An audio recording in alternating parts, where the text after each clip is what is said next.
Habits look small. A routine. A choice. A repetition. But beneath the surface, they shape something far larger: identity. Here's the conflict. You think habits are about action. Waking up early. Exercising. Reading. But habits are not just what you do. They are who you become. Each repetition is a quiet vote for the person you are becoming. Think about mornings. You wake up and reach for your phone. That's not just a habit. It's a signal. A signal that distraction comes before presence. Or you wake up and breathe, stretch, pause. That's also a signal. A signal that calm comes before chaos. Habits are powerful because they bypass decision-making. The brain doesn't argue.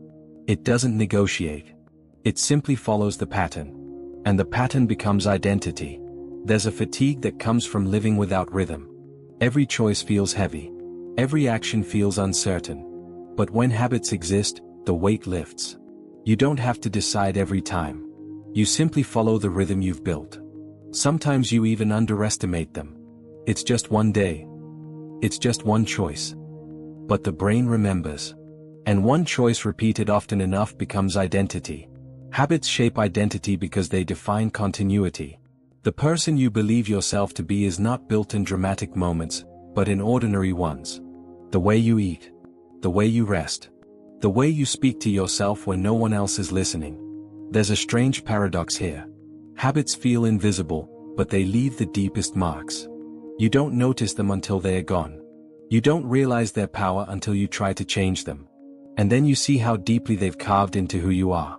Think about the times you've tried to break a habit. The urge feels stronger than logic. The repetition feels heavier than intention. That's because habits live in the body as much as the mind.